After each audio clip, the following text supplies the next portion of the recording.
Now we're reviewing figure 20-29B, as in boy, in Stallcup's Electrical Design Book, Volume 2.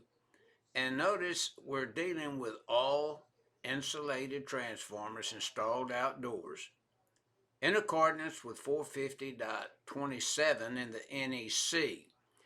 Now this figure 20-29B kind of deals with fire-resistant barriers, water spray systems, and other types of enclosures for the transformers that are approved as safeguards if, when they were used, they are installed by the rules of the NEC.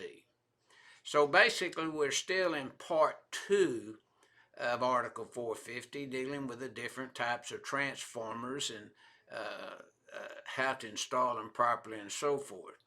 Now, you notice that we have a transformer all filled with a barrier in the illustration on the wall there.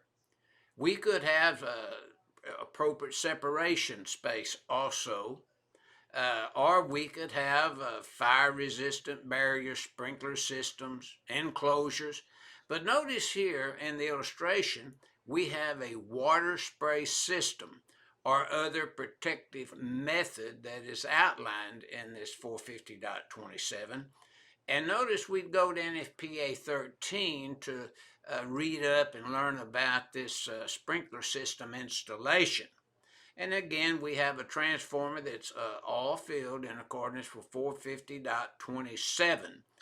And that's exactly what our figure 20-29B is showing, is the procedures of installing an all-field transformer installed outdoors in accordance with a 450.27.